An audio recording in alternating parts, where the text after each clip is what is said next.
Paul Suisse, Teoria do Desenvolvimento Capitalista. Princípios de Economia Política Marxista. Quarta parte, Imperialismo. Capítulo 17, Imperialismo. 1. Introdução. O imperialismo pode ser definido como um estágio na evolução da economia mundial em que a vários países capitalistas adiantados lutam em condições de igualdade pelo mercado mundial dos produtos industriais. B. O capital monopolizador é a forma predominante do capital. E C. As contradições do processo de acumulação atingiram tal maturidade que a exportação de capital é a característica mais destacada das relações econômicas mundiais. Como consequência dessas condições econômicas básicas, temos duas outras características. D. Severa rivalidade no mercado mundial, levando alternadamente a uma competição mortal e aos monopólios internacionais. E a divisão territorial das partes não ocupadas do mundo entre as principais potências capitalistas e seus satélites. Com pequenas modificações, tal é a definição de imperialismo proposta por Lenin em seu livro sobre o imperialismo, que devemos lembrar era pequeno e em grande parte dedicado ao sumário de fatos e números. Nota: uma definição exata do imperialismo, segundo Lenin, abre aspas, incluirá as 5 características essenciais seguintes. 1. A concentração da produção e capital desenvolvida a tal estágio que criou monopólios cujo papel é decisivo na vida econômica. 2. A fusão do capital bancário com o capital industrial e a criação, na base desse capital financeiro, de uma oligarquia financeira. 3. A exportação de capital, em contraposição à exportação de mercadorias, torna-se particularmente de grande importância. 4. Os monopólios internacionais de capitalistas são formados e dividem o mundo entre si. 5. A divisão territorial do mundo pelas maiores potências capitalistas é completada. Fecha aspas, Imperialismo, página 81. Lenin, evidentemente, pressupõe nosso ponto A, e fizemos omissão de seu ponto 2. Já explicamos que os elementos do conceito de capital financeiro, inclusive o domínio de uma pequena oligarquia de grandes capitalistas, estão incluídos em nosso conceito de capital monopolizador. Assim, repetir a segunda característica de Lenin seria redundante. Fim da nota. A análise teórica mais detalhada dos capítulos precedentes pode ajudar a demonstrar a consistência e a exatidão do conceito de Lenin sobre o imperialismo. Os antagonismos internacionais do imperialismo são fundamentalmente os antagonismos das classes capitalistas nacionais rivais. Como na esfera internacional os interesses do capital são direta e rapidamente traduzidos em termos de política estatal, segue-se que tais antagonismos assumem a forma de conflitos entre estados e, portanto, indiretamente entre as nações. Os efeitos profundos que disso resultam na estrutura econômica e social interna dos países capitalistas serão agora examinados. 2. Nacionalismo, militarismo e racismo. No período formativo da sociedade capitalista, o nacionalismo e o militarismo desempenharam juntos um papel indispensável. O nacionalismo foi a expressão da aspiração na nascente classe média de unidade econômica e liberdade cultural contra o separatismo e obscurantismo da sociedade feudal. O militarismo foi o meio inevitável de atingir esse fim. Há quem não goste de admitir que o militarismo tenha jamais tido um papel histórico construtivo, mas, como disse Rosa Luxemburgo, abre aspas, se considerarmos a história tal como foi, não como poderia ou deveria ter sido, teremos de concordar que a guerra é uma característica inevitável do desenvolvimento capitalista. Fecha aspas. Gesammeltwerk 3, página 58. No período do imperialismo, o nacionalismo e o militarismo, ainda ligados como irmãos siameses, sofreram, nos países adiantados, uma modificação em seu caráter, embora conservando a antiga função e significação no caso das nacionalidades oprimidas, e adquirindo essas características pela primeira vez nas áreas do mundo atrasadas e coloniais. Nos países avançados, o nacionalismo e o militarismo deixaram de servir ao propósito de realizar a unificação interna e a liberdade em base capitalista. E, ao invés disso, se transformaram em armas na luta mundial contra grupos capitalistas rivais. O militarismo, o uso da força organizada, é um aspecto necessário dessa luta. Entretanto, enquanto houver territórios não reivindicados, o conflito aberto entre as potências pode ser evitado. O nacionalismo não é menos vital, pois sem os objetivos de honra e grandeza nacionais, as massas não teriam entusiasmo e disposição para se sacrificarem, o que é tão necessário ao êxito da luta imperialista.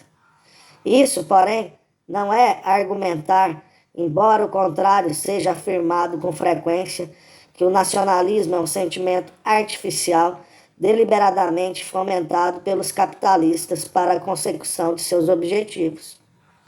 Pelo contrário, são precisamente as raízes profundas que o nacionalismo deitou em amplas camadas do povo no período formativo da sociedade moderna que fazem dele um fator tão importante no período do imperialismo. Quanto a isso, Hilferding fala adequadamente da, abre aspas, notável deformação da ideia nacional, fecha aspas, que se afasta do reconhecimento do direito de autodeterminação e independência para a glorificação de uma nação, a própria contra as outras. Nota no Capital Financeiro, página 427. Vários trechos de Hilferding sobre a ideologia do imperialismo, inclusive o citado aqui, foram incluídos no apêndice B deste volume. Fim da nota. Apesar disso, é significativo que o nacionalismo continue a evidenciar a marca de sua origem. Mesmo quando é mais evidente que está sendo invocado no interesse do domínio, o vocabulário de liberdade, libertação, autodeterminação, etc., é fielmente conservado. A elevação do militarismo à posição de importância permanente e sempre crescente em todas as nações imperialistas tem consequências econômicas de grande alcance. Em primeiro lugar, estimula o desenvolvimento de um grupo especialmente favorecido de monopolistas nas indústrias que, como a do aço e a da construção naval, são mais importantes para a produção de armamentos. Os magnatas de munições têm um interesse direto na expansão da produção militar. Não só se beneficiam na forma de encomendas do Estado, mas também com escoadouros lucrativos para seu capital acumulado. São, portanto, esses elementos da classe capitalista que lideram as exigências de uma política externa agressiva. Em segundo lugar, os gastos militares têm uma função econômica idêntica aos gastos de consumo, e daí a expansão dos exércitos e armadas constituir uma força contrabalançadora importante da tendência do subconsumo. Do ponto de vista do funcionamento da economia como um todo, portanto, torna-se cada vez mais perigoso limitar a grandeza dos investimentos militares. Finalmente, na medida em que a produção de armamento utiliza força de trabalho e meios de produção que de outra forma não seriam aproveitados, o militarismo realmente proporciona à classe capitalista melhores oportunidades de investimento de capital lucrativo. Por todas essas razões, e inteiramente à parte das necessidades engendradas pela rivalidade imperialista, o militarismo tende a desenvolver uma dinâmica expansionista própria na sociedade capitalista. Rosa Luxemburgo, escrevendo em 1899 disse com muita clareza, abre aspas, o que melhor demonstra o caráter específico do militarismo atual é o fato de que se desenvolve geralmente em todos os países como consequência, por assim dizer, de sua própria capacidade motora interna, fenômeno totalmente desconhecido há várias décadas. Reconhecemos isso no caráter fatal da explosão iminente que é inevitável, apesar da fragilidade dos objetivos e motivos do conflito. De motor do desenvolvimento capitalista, o militarismo tornou-se uma doença do capitalismo. Fecha aspas, Rosa Luxemburgo, Gesamtwerk 3, página 59. Juntamente com a transformação do caráter do nacionalismo e do militarismo, surge uma nova justificativa pseudocientífica para a política de expansão imperialista, a teoria da superioridade racial. A relação entre a ideologia racial e o imperialismo foi mostrada por Hilferding, abre aspas, como o domínio das nações estrangeiras é realizado pela força, ou seja, de forma muito natural, parece aos dominadores que deve seu predomínio a qualidades naturais especiais, em outras palavras, as suas características raciais. Assim, na ideologia racial surge uma base pretensamente científica para a ambição de poder do capital financeiro, que dessa forma demonstra a causa e a necessidade de suas operações. Ao invés do ideal democrático de igualdade, surge o ideal oligárquico do domínio. Fecha aspas, Hilferding, Capital Financeiro, páginas 472 e 478. É certo que a doutrina da superioridade racial, como tal, não é nova. O francês Gobineau, escrevendo na década de 1850, foi um dos primeiros e mais influentes expoentes da moderna pseudociência da raça. A finalidade de Gobineau, como admitiu francamente, era combater a crescente onda de opinião democrática no continente europeu e estabelecer o direito natural da aristocracia ao governo da França. A aristocracia francesa, argumentava ele, era originalmente de raiz germânica, ao passo que a massa do povo francês era de origem gaulesa ou celta. Como a raça alemã é superior, seguia-se que a aristocracia governava em virtude de suas características inerentes. Essa teoria não pretendia despertar muito entusiasmo na França, mas várias décadas mais tarde foi entusiasticamente adotada pelos expoentes da expansão germânica e dessa forma tornou-se o ponto de partida da moderna ideologia racial alemã. Mais ou menos na mesma época na Inglaterra, em proporção menor na América, o, abre aspas, peso que recaía sobre o homem branco, fecha aspas, estava sendo descoberto, um tanto atrasado e transformado em justificativa, abre aspas, humanitária, fecha aspas, do domínio mundial anglo-saxônico. A utilidade da teoria de superioridade racial não se limitava à justificação da conquista externa. A intensificação do conflito social dentro dos países capitalistas adiantados, que analisamos aqui mais detalhadamente, tinha de ser desviada, sempre que possível, para canais inócuos. Inócuos, acentue-se, do ponto de vista do domínio da classe capitalista. O acerbamento de antagonismos raciais é um método conveniente de afastar a atenção da luta de classes que, como Hilferding mostra a propósito de outro aspecto, abre aspas, para a classe dominante é, ao mesmo tempo, infrutífera e perigosa, fecha aspas, Hilferding, Capital Financeiro, página 429. Consequentemente, o antissemitismo, que durante o século XIX desaparecera dos países capitalistas mais adiantados, é exumado e toma um lugar entre as descobertas, abre aspas, científicas, fecha aspas, do novo racismo. Discriminação contra minorias raciais, reais ou imaginárias, tem, além disso, a sanção total da economia monopolista, pois dessa forma os empregos e oportunidades de investimentos podem ser recusados aos grupos em posição desvantajosa. Seus salários e lucros podem ser reduzidos a níveis inferiores aos predominantes, e as camadas favorecidas da população podem colher recompensas materiais substanciais. 3. O imperialismo e as classes. A fim de analisar o impacto do imperialismo sobre os conflitos sociais internos da sociedade capitalista, é necessário chamar a atenção sobre certas características do capitalismo avançado que até agora deixamos mais ou menos de lado.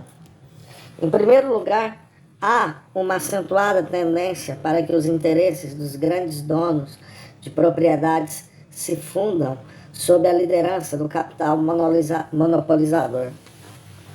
Num regime de sociedades anônimas, de grandes empresas, o antigo conflito entre industriais e donos de terra tende a desaparecer. Todas as sortes de bens físicos são fundidas na folha de contabilidade da sociedade anônima, cujas ações representam uma forma comum de investimento da mais-valia, seja oriunda de um tipo de propriedade ou de outro. Além disso, com o desenvolvimento do monopólio da indústria, de um lado, e a abertura de novos países agrícolas, do outro, a velha disputa sobre a política tarifária perdeu seu sentido. Todas as camadas da classe de proprietários se unem na exigência de taxas protetoras. Isso não significa que os conflitos de interesses entre os grandes donos de propriedades possam jamais ser eliminados. A severidade do choque, porém, se reduziu e tem menor significação na formação da política da classe dominante. Hilferding nos faz uma aguda análise dessa tendência na Alemanha, no capítulo 33 do Capital Financeiro. Apesar das diferenças das condições nacionais, que podem adquirir grande importância em épocas de crise, a tendência avança para e passo com o processo de acumulação em todo o mundo capitalista. Em segundo lugar, juntamente com a unificação dos interesses dos capitalistas, está a unificação dos interesses dos trabalhadores. Em sua luta por salários maiores, horas de trabalho reduzidas, melhores condições de trabalho, os operários de indústria após indústria descobrem que sua força está na organização e cooperação. Consequentemente, o sindicalismo cresce e atinge setores cada vez mais amplos da classe operária. Tendo por base a experiência da cooperação para atingir objetivos comuns, os trabalhadores formam seus próprios partidos políticos para a conquista de concessões que estão fora da luta econômica apenas. Com isso surge uma consciência de classe e uma solidariedade entre eles que estimulam a adoção de ações e políticas comuns em todos os campos e tornam possível a obtenção de vantagens econômicas e concessões políticas de outra forma impossíveis de conseguir. Nota: foge ao âmbito deste trabalho investigar em detalhe as consequências do sindicalismo e da legislação que favorece as classes trabalhadoras no funcionamento do capitalismo. Podemos notar de passagem que a introdução específica desses fatores não altera qualquer das leis fundamentais do processo de acumulação já mencionadas. O efeito principal é sobre a elevação dos salários. Com uma tendência decrescente na taxa de crescimento demográfico, também tem a tendência de elevar os salários. A análise dos dois fenômenos é essencialmente idêntica. A taxa de mais-valia e, portanto, a de lucro se reduz. Os capitalistas reagem intensificando a introdução de novas máquinas.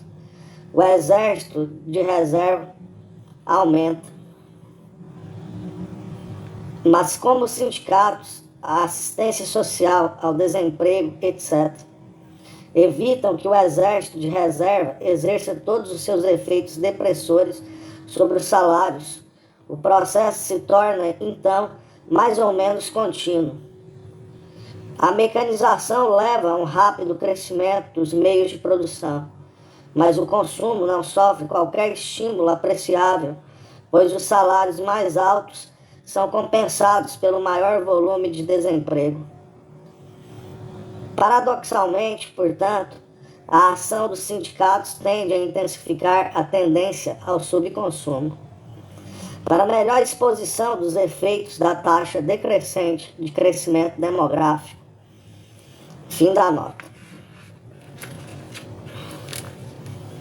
Esse processo já estava bem adiantado na Inglaterra em meados do século XIX, mas no mundo capitalista em geral só se desenvolveu totalmente durante a época imperialista. Assim, no que concerne aos capitalistas e trabalhadores, o imperialismo se caracteriza pelo fortalecimento das linhas de classe e intensificação da luta de classes. Isso ocorre independentemente das características internacionais especiais do imperialismo. Em terceiro lugar, entre capitalistas e trabalhadores, há uma legião de grupos médios que não pertencem às classes básicas da sociedade capitalista. Alguns desses grupos são de importância decrescente, como, por exemplo, os agricultores independentes, que estão aos poucos sucumbindo à difusão da agricultura capitalista e tendem a se tornar, nos poucos casos, capitalistas, ou na grande maioria dos casos, trabalhadores assalariados ou arrendatários sem terra. Os artesãos e comerciantes realmente independentes também declinam em número e importância. São, em suma, os grupos que Marx e Engels tinham em mente quando falaram no Manifesto Comunista do desaparecimento, abre aspas, das camadas mais baixas da classe média, os pequenos comerciantes, donos de loja, comerciantes aposentados, artesãos e camponeses, fecha aspas. Juntamente com essas camadas decrescentes da classe média, porém, há as novas classes médias, criadas pelos melhores padrões de vida, centralização do capital e crescimento do monopólio. As novas classes médias incluem grupos diversos, como os burocratas industriais e governamentais, os vendedores publicitários, negociantes, que são de fato, se não também na forma, empregados do grande capital, profissionais, professores, etc. No período do imperialismo, particularmente devido ao efeito expansionista do monopólio sobre o mecanismo de distribuição, tais grupos não só cresceram absolutamente, como também proporcionalmente em relação ao total da população. A importância numérica das classes médias, velha e nova, não deve, porém, levar-nos a colocar a importância de sua atuação no mesmo nível das classes capitalistas e operárias. Ao invés de uma crescente solidariedade de interesses expressa em uma unidade orgânica maior e mais côncia e numa ação política eficiente, encontramos entre a classe média a maior confusão e diversidade de interesses e propósitos. Uma base objetiva de unidade orgânica e política conscienciosamente orientada falta a tal classe, exceto no caso de grupos relativamente pequenos, muito fracos para serem eficientes.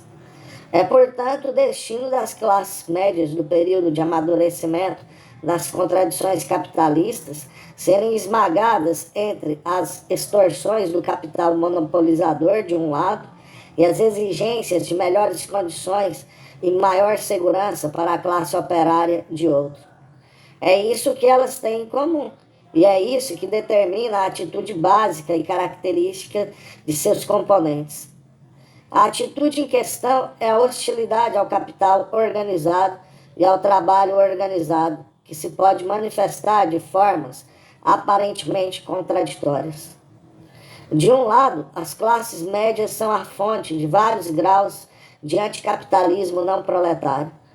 e de outro, de utopias nas quais todo o poder organizado de classe se dissolve e o indivíduo, isto é, o membro do grupo da classe média isolado, torna-se a unidade social básica, como nos dias idos da produção simples. Veremos no capítulo seguinte como, sob certas circunstâncias, a primeira dessas ideologias é posta a serviço das necessidades do capital monopolizador na forma de fascismo. Vamos agora analisar o impacto das características especiais do imperialismo sobre as várias classes sociais.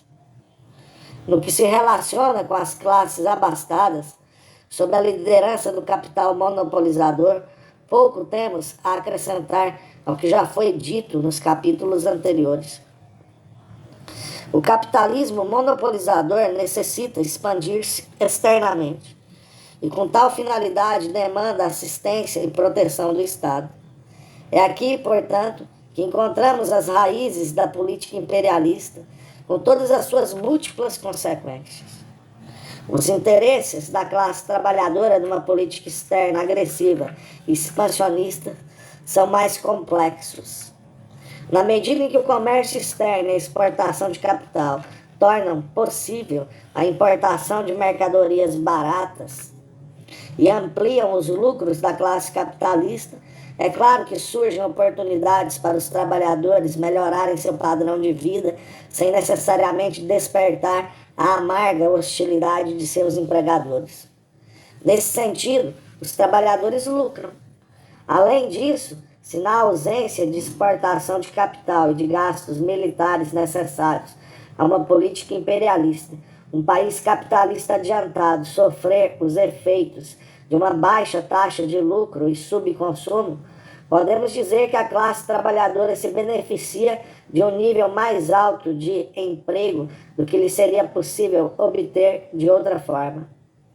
Contra isso, porém, devemos colocar as perdas em salário real que os trabalhadores terão se os gastos militares forem além de certo ponto, especialmente se as rivalidades entre imperialistas levarem a um conflito armado. Dessas considerações, deduzimos que a classe trabalhadora de qualquer país pode lucrar com a extensão do comércio externo e da exportação de capital se os lucros dos capitalistas forem aumentados, as importações de mercadorias baratas se intensificarem e houver reduzido o perigo de uma colisão entre países rivais. Foi essa precisamente a situação peculiar em que se encontrou a classe trabalhadora inglesa durante a maior parte do século XIX, fato que explica a atitude complacente e até favorável do movimento operário britânico para com a ampliação dos interesses britânicos no exterior nos anos que antecederam a Primeira Guerra Mundial. Mesmo na Inglaterra, as condições se modificaram aos poucos. Em 1902, já Kautsky assinalava, abre aspas, enquanto a indústria inglesa dominava o mercado mundial, os trabalhadores ingleses podiam concordar com seus capitalistas de que viver e deixar viver era a melhor política. Isso teve fim tão logo surgiram concorrentes iguais, frequentemente superiores mesmo, no mercado mundial, na forma da Alemanha e América. Começa então na Inglaterra também a luta contra os sindicatos, que se torna mais aguda e intensa à medida que a concorrência entre as grandes potências industriais também se aguça e intensifica. Fecha aspas, Krisentheorie, Die Neuzeit, 20, de 1901 a 1902, página 142. Em outras palavras, tão logo a rivalidade internacional se torna aguda, cada classe capitalista tenta manter sua posição sem sacrificar os lucros, reduzindo os salários e aumentando as horas de trabalho.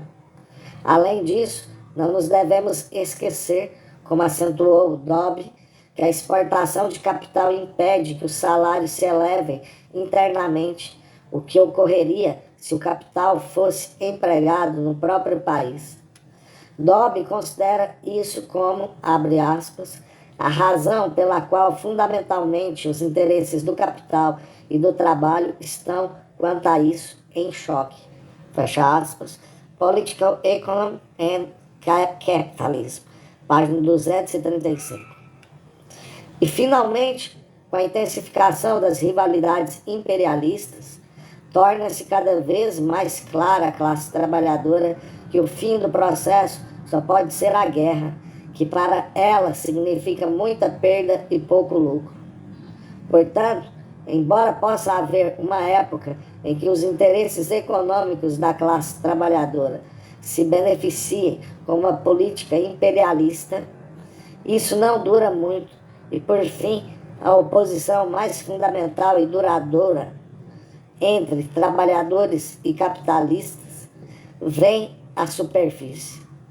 Nisso, como em outros pontos, os interesses e políticas do capital e do trabalho são fundamentalmente contrários. Poucas generalizações dignas de nota podem ser feitas sobre os interesses econômicos da classe média, e isso se aplica ainda às suas relações com o imperialismo. Alguns grupos, sem dúvida, têm a lucrar, outros a perder. Em outros casos ainda, o saldo depende das circunstâncias particulares ou é totalmente incerto. Sem interesses comuns e sem base orgânica comum, a classe média é particularmente instável e se apega facilmente a ideias vagas de grandeza nacional ou superioridade racial, propensão que aumenta pela posição difícil que ocupa entre o capital organizado e o trabalho organizado numa sociedade capitalista adiantada. A nação ou raça passa a substituir a solidariedade de interesses de classe que sua posição isolada na sociedade nega às classes médias e ao mesmo tempo lhes oferece uma forma de fuga psicológica das frustrações da vida diária. Objetivamente, portanto, grandes setores das classes médias estão maduros para o alistamento na causa da expansão externa. O capital monopolizador reconhece essas suscetibilidades das classes médias e sabe como aproveitar-se delas para atingir seus objetivos. Quanto a isso, é fato de grande importância que as vastas somas gastas pelos monopólios nos anúncios e na publicidade colocam todos os canais da opinião pública sob a influência direta da alta oligarquia das classes dominantes. Jogando com as suscetibilidades das classes médias e em menores proporções com os setores não organizados da classe operária, é possível obter um formidável apoio popular para uma política imperialista agressiva. É sob tal aspecto que as ideologias nacionalistas e racistas, analisadas na seção anterior, adquirem a maior importância. As vantagens que as classes dominantes obtêm são ainda maiores do que isso indica. Como a classe operária tende a ser hostil à expansão imperialista, suas organizações e políticas podem ser taxadas de impatrióticas e egoístas. Desse modo, a hostilidade das classes médias contra a classe operária, existente em qualquer caso, pode ser intensificada. Portanto, o resultado líquido do imperialismo é prender as classes médias ao grande capital e ampliar a distância entre elas e a classe trabalhadora. 4. O imperialismo e o Estado. Não é necessário dizer que a nova ascensão do imperialismo e o crescimento do militarismo significam um aumento de poder do Estado e a ampliação do âmbito de suas atribuições. As contradições do processo de acumulação na época do imperialismo proporcionam um terreno adicional para a maior atividade estatal, particularmente na esfera econômica. Do ponto de vista da classe capitalista, Há dois métodos básicos para contra-atacar a crescente força e unidade da classe trabalhadora: repressão e concessão. Embora esses dois métodos possam parecer contraditórios, são na verdade complementares. Estão fundidos em proporções variadas em épocas diferentes. Ambos necessitam de expansão no poderio e função do Estado. Observamos, assim, simultaneamente, o crescimento dos instrumentos de força destinados a garantir a lei e a ordem internas e a ampliação da legislação social na forma de assistência ao trabalhador, seguro de desemprego, assistência e pensões, à velhice, etc. Fator adicional que leva o Estado a interferir no processo econômico é a centralização do capital e o crescimento do monopólio. Os revisionistas acreditavam que o monopólio teria o efeito de regular a anarquia da produção capitalista, opinião que, como grande parte das teorizações revisionistas, tem a qualidade notável de ser precisamente o oposto do que ocorre. Na prática, o monopólio intensifica a anarquia da produção capitalista. Nota. Como disse Lenin, abre aspas, quando o monopólio aparece em certos ramos da indústria, aumenta e intensifica o estado de caos inerente à produção capitalista como um todo. Fecha aspas, Imperialismo, página 27. Fim da nota. As várias indústrias monopolizadas procuram continuar seu caminho, desafiando as necessidades do sistema como um todo. Dessa forma, as desproporções se multiplicam e a força equilibradora do mercado não pode exercer sua influência. O Estado é obrigado a interferir, substituindo a lei da oferta e procura pela sua própria ação. Além disso, a posição estratégica dos chamados monopólios naturais, ferrovias e utilidades públicas é tão forte que o Estado julga necessário restringir-lhes o exercício do poder de monopólio. Isso é interpretado frequentemente como ação estatal na defesa dos interesses do consumidor e até certo ponto assim é. Consideração mais importante, porém, é a proteção da grande maioria de empresas capitalistas absolutamente dependentes de energia elétrica e transporte, das exigências de um pequeno número de monopolizadores muito poderosos. A história da legislação ferroviária nos Estados Unidos, por exemplo, seria incompreensível sob outras circunstâncias. É interessante notar que Marx reconheceu a ligação entre o monopólio e a intervenção estatal. O crescimento de sociedades por ações, notou ele, abre aspas, estabelece um monopólio em certas esferas e, com isso, desafia a interferência do Estado. Fecha aspas, Capital, volume 3. Finalmente, devemos assinalar, quanto a isso, que as contradições do processo de acumulação e o desenvolvimento desigual entre os ramos da indústria provocam a paralisação da expansão hoje de um, amanhã de outro, ramo de produção, que se torna, na realidade, não lucrativo. Na época do capitalismo em regime de concorrência, o resultado era o desaparecimento de numerosas firmas, a falência e ruína de muitos capitalistas. Quando uma indústria em decadência, porém, é sede de grandes organizações monopolizadoras, com ramificações por todo o sistema econômico, as falências e bancarrotas são questão muito mais séria. Torna-se necessário ao Estado intervir por meio de empréstimos de fundos públicos, subsídios e, em certos casos, de propriedade governamental das empresas já não lucrativas. Dessa forma, os estados capitalistas são forçados a um grau sempre maior de socialismo. O que é socializado, quase sempre, é o prejuízo dos capitalistas. Abre aspas. Um monopólio estatal numa sociedade capitalista nada mais é do que um meio de aumentar e garantir a renda de milionários num ramo ou noutro da indústria que está às margens da bancarrota, fecha aspas, observou Lenin. Juntamente com a expansão do poderio do Estado e do alcance de suas funções econômicas, vem o declínio da eficiência das instituições parlamentares.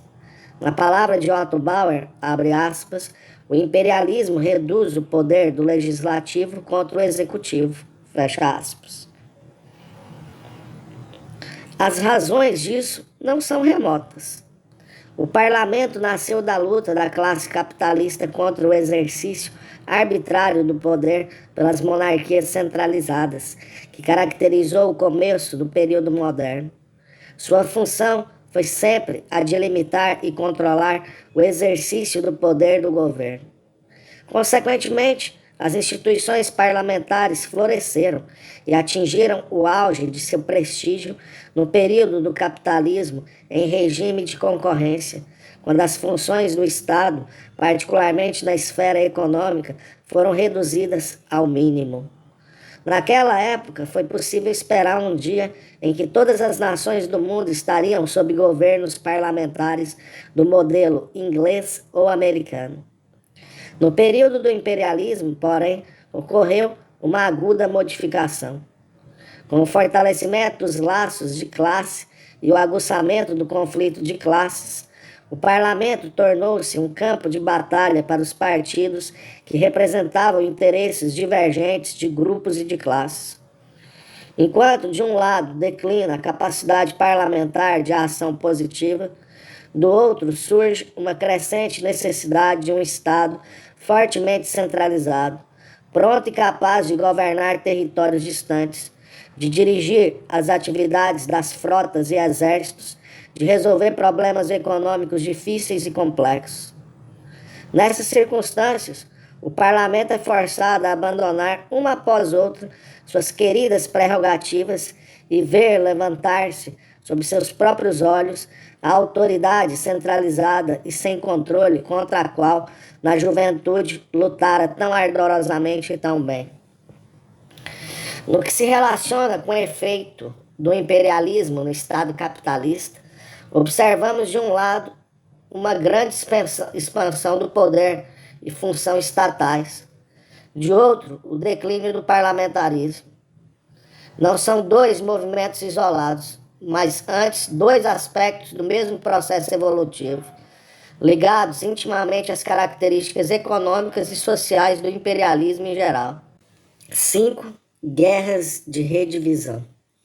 Escrevendo no último quartel do século XIX, Lenin acentuou que, abre aspas, a característica deste período é a divisão final da Terra. Final, não no sentido de que uma nova partilha seria impossível. Pelo contrário, novas divisões são possíveis e inevitáveis. Mas no sentido de que a política colonial dos países capitalistas completou a tomada das terras não ocupadas em nosso planeta.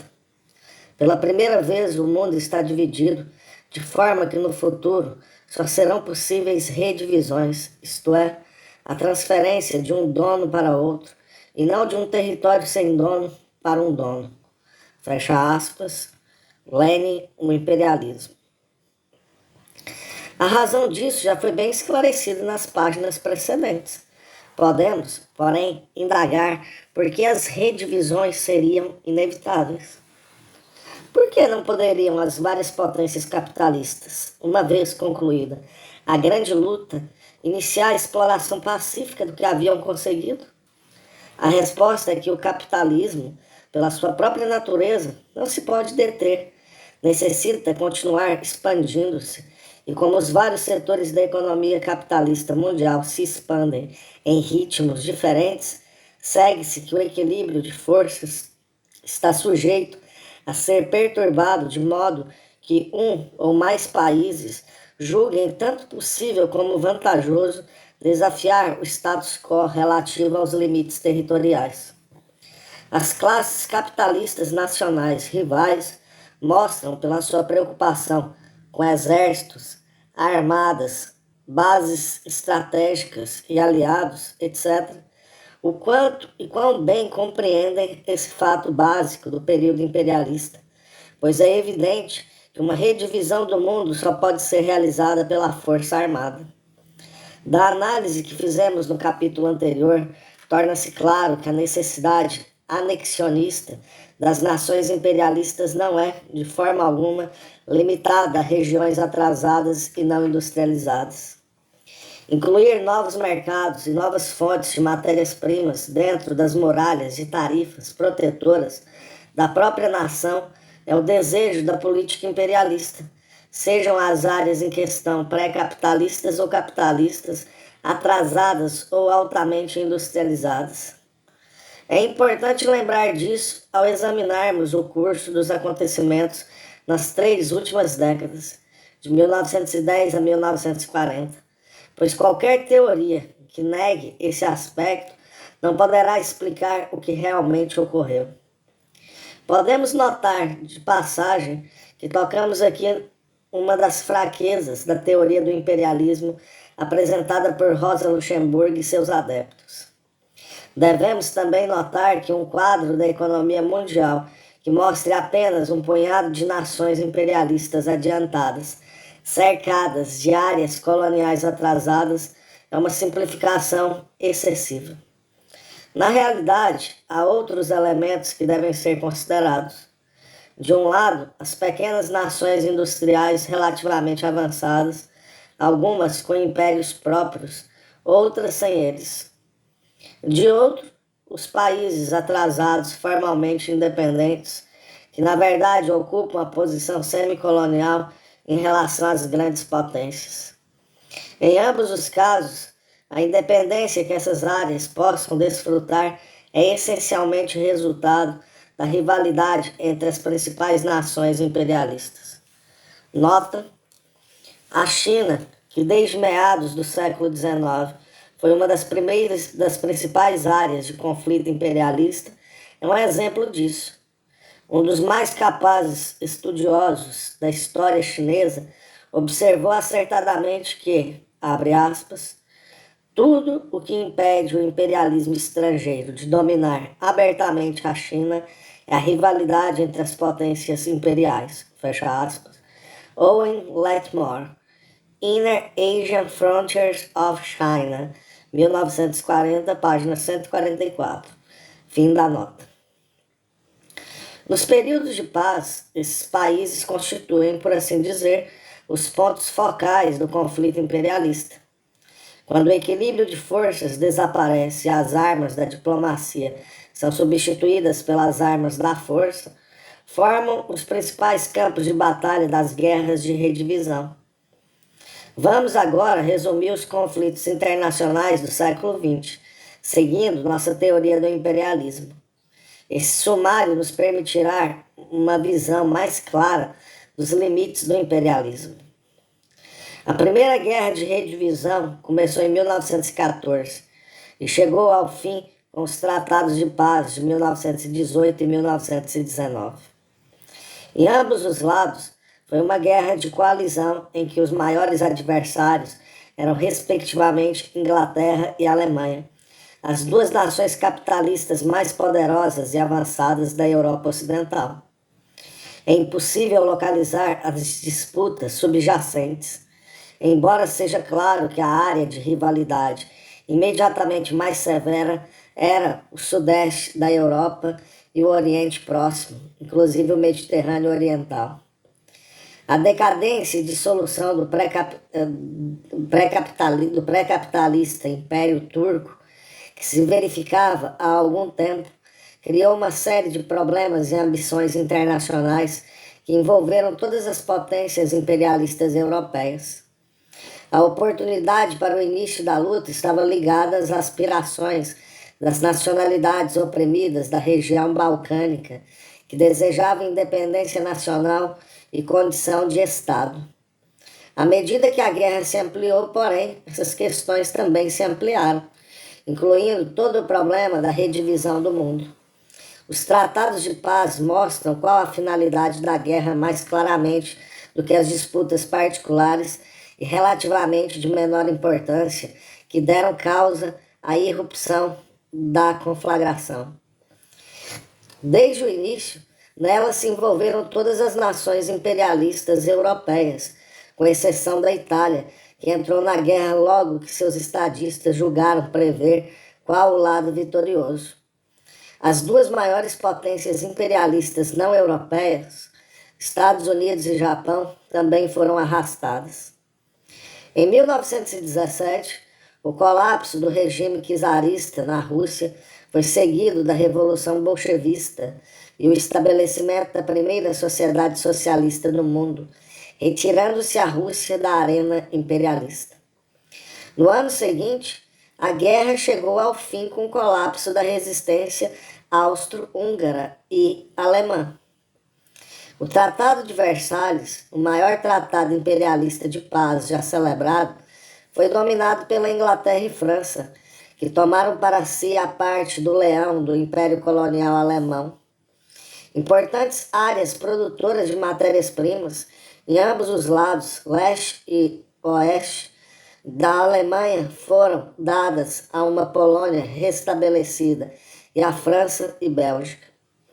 A Alemanha perdeu sua armada e sua marinha mercante, e seu exército foi reduzido ao tamanho considerado suficiente para manter o sistema de relações de propriedade capitalistas dentro das novas fronteiras.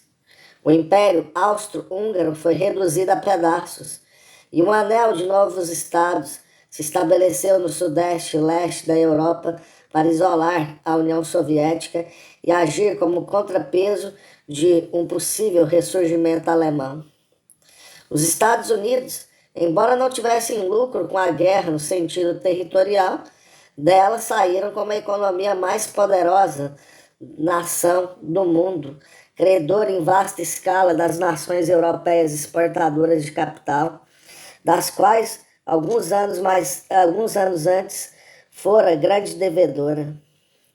Já era evidente que os Estados Unidos teriam um papel-chave nos futuros conflitos imperialistas.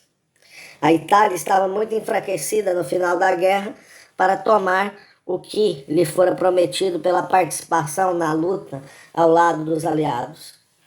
Finalmente, o Japão, que se envolvera nas hostilidades apenas perifericamente, aproveitou-se da preocupação das potências ocidentais para ampliar seu território e esfera de influência no Extremo Oriente. Estava, porém, muito fraco ainda para conservar todas as suas conquistas e foi forçado a abrir mão delas pelos Estados Unidos e Inglaterra depois que a paz se restabeleceu na Europa. Do ponto de vista da estrutura do imperialismo mundial, os resultados da Primeira Grande Guerra de redivisão podem ser resumidos da seguinte forma. 1. O poderio germânico foi temporariamente esmagado e seu império colonial tomado pelas nações vitoriosas, principalmente Inglaterra e França. 2. A Austro-Hungria foi eliminada do cenário imperialista. 3. Os Estados Unidos surgiram como economicamente mais forte nação do mundo. 4. Itália e Japão, embora do lado dos vencedores, tiveram suas ambições imperialistas frustradas. E, finalmente, 5. A Rússia retirou-se inteiramente da arena da rivalidade imperialista e deu início à tarefa de construir a primeira sociedade socialista do mundo. A disposição básica da Segunda Guerra de redivisão já era perceptível nos resultados da primeira. Alguns dos acontecimentos mais importantes do período entre as guerras de redivisão serão analisados detalhadamente no próximo capítulo. Do nosso ponto de vista, no momento, o curso dos acontecimentos foi simples. As nações que ficaram fora da primeira divisão do mundo e perderam ou não conseguiram beneficiar-se da Primeira Guerra de Redivisão, as nações nas quais o capital teve menos oportunidade de expansão interna, dentro em pouco começaram a preparar-se para uma segunda redivisão. A campanha começou realmente com a invasão da Manchúria pelo Japão em 1931 e continuou com a absorção da Etiópia pela Itália em 1935, com a Guerra Civil Espanhola de 1936, a renovada invasão da China pelo Japão em 1937 e, finalmente, a série de agressões diretas no continente europeu, iniciada com a ocupação da Áustria em 1938.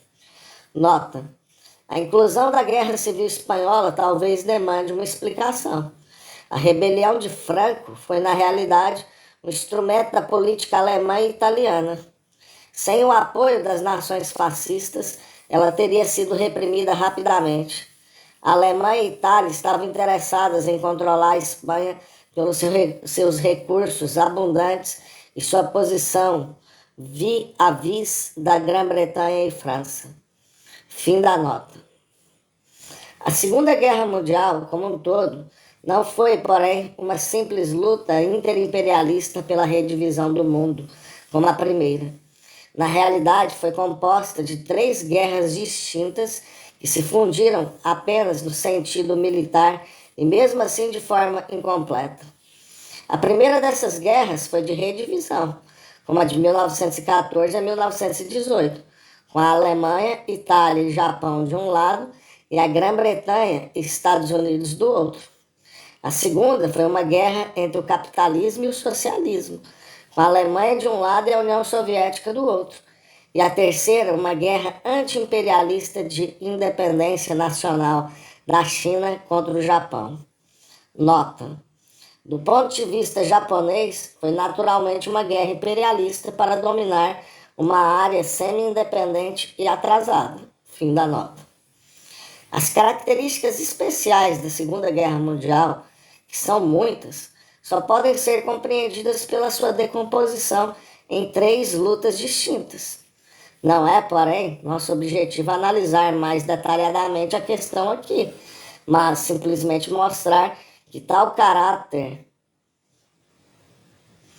tríplice da guerra dá o maior relevo possível aos limites da expansão e mesmo à existência continuada do imperialismo como sistema de economia mundial. Embora o primeiro período desse conflito tenha sido exclusivamente de rivalidade interimperialista, a luta anti-imperialista, com o tempo, passou a ser um dos elementos mais importantes do conflito. As causas e consequências disso serão examinadas na seção seguinte. 6. Limites do imperialismo. Se considerarmos o sistema do imperialismo como um todo, e não as nações imperialistas isoladamente, é evidente que a ele se opõem 2 tipos de resistência e que sua expansão fortalece a força potencial dessa oposição. É aqui que devemos buscar os fatores que acabarão por limitar o imperialismo e preparar o caminho de sua queda como sistema de economia mundial. A primeira força opositora surge, como já vimos, do desenvolvimento interno dos países imperialistas. Os laços de classe se tornam mais fortes e os conflitos mais intensos. Finalmente, a classe trabalhadora é forçada a adotar uma posição anticapitalista e estabelecer como seu objetivo e consecução do socialismo. Mas, na era do imperialismo, o anticapitalismo significa necessariamente também o anti-imperialismo. As características especiais da política imperialista, que levam à maior exploração interna e à guerra internacional, servem para fortalecer a oposição dos trabalhadores. Embora as raízes dessa atitude da classe trabalhadora se encontrem na estrutura da sociedade capitalista em geral. Podemos falar, quanto a isso, de uma oposição socialista ao imperialismo. Essa oposição não é, em si mesma, capaz de impedir-lhe a expansão. Seu significado real só aparece nas fases finais da guerra de redivisão, quando a estrutura econômica e social das potências imperialistas está seriamente enfraquecida e as situações revolucionárias amadurecem nas áreas mais atingidas. As revoluções socialistas tornam-se, então, possíveis. A cadeia do imperialismo mundial tende a romper-se em seus elos mais fracos. Nota: a teoria de que o imperialismo entra em colapso não necessariamente nos países mais adiantados, mas antes no elo mais fraco, representado mais provavelmente por uma nação capitalista relativamente atrasada, foi aparentemente formulada inicialmente por Lenin. Ver Joseph Stalin, Leninismo, páginas 101 e seguintes. Edição da International Publisher, Nova York, 1928. Fim da nota. Foi o que ocorreu na Rússia em 1917. A Revolução Bolchevista estabeleceu novas relações socialistas de produção na Rússia, disso resultando que grande parte da superfície da terra foi, de um golpe, retirada do sistema mundial do imperialismo e formou o núcleo de uma futura economia mundial em bases socialistas. Vemos assim que o primeiro limite do imperialismo é resultado da interação de seus aspectos nacional e internacional. As forças cruciais de oposição surgem dentro das nações imperialistas, mas as condições para seu triunfo são estabelecidas pelas guerras de redivisão que constituem uma característica frequente do imperialismo considerado como sistema internacional. Essa é a dialética, por assim dizer, do nascimento e crescimento do socialismo. Além disso, o limite do imperialismo implícito no aparecimento do socialismo é, com o tempo, um limite que se reduz. Algumas das consequências desse fato no futuro da economia mundial serão examinadas no capítulo final deste livro. O segundo limite fundamental ao imperialismo surge das relações entre metrópole e colônia. Nota: a expressão colônia não é usada aqui no sentido jurídico. Aplica-se igualmente às áreas atrasadas que são objeto da exploração econômica imperialista, mesmo quando formalmente independentes. Fim da nota. A introdução de mercadorias manufaturadas de baixo preço e a importação de capital pela economia colonial revoluciona o modo de produção antes existente. As indústrias artesanais recebem um golpe de morte. Os meios modernos de transporte e comunicação eliminam o separatismo local inerente à produção pré-capitalista. As antigas relações sociais se dissolvem.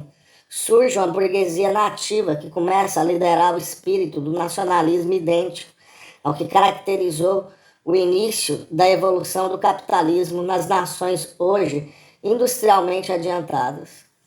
Ao mesmo tempo, porém, o desenvolvimento da economia colonial se torna equilibrado. Sob o domínio do imperialismo, a industrialização avança muito lentamente, incapaz de absorver, por isso, o fluxo crescente dos artesãos arruinados pela concorrência dos produtos feitos à máquina nas fábricas das regiões adiantadas. A consequência é o aumento das fileiras do campesinato, aumentando a pressão sobre a terra e uma deterioração da produtividade dos padrões de vida das massas agrícolas que constituem, de longe, a maior camada das populações coloniais. O imperialismo cria, assim, problemas econômicos nas colônias, que não pode resolver as condições essenciais para a melhoria. São modificações fundamentais no sistema agrário. Redução dos números dependendo da agricultura e aumento da produtividade agrícola. Objetivos esses que só podem ser obtidos em conjunto com uma taxa relativamente alta de industrialização. O imperialismo não se dispõe à reforma agrária, porque seu domínio depende tipicamente do apoio da classe latifundiária, tanto nativa como estrangeira. Os interesses dos produtores, especialmente dos produtores monopolisticamente organizados na metrópole, impedem a ereção de barreiras coloniais para a proteção das tarifas e de outros modos impossibilitam o crescimento do industrialismo nas regiões atrasadas.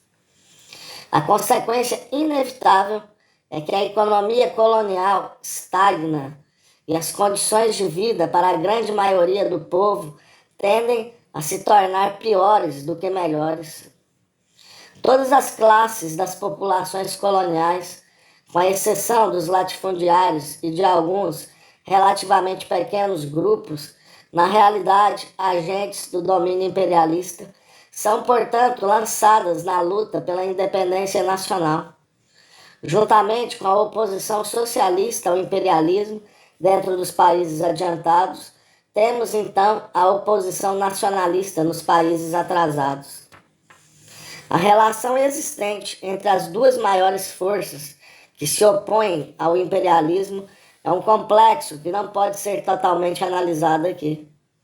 Devemos limitar-nos a algumas sugestões breves.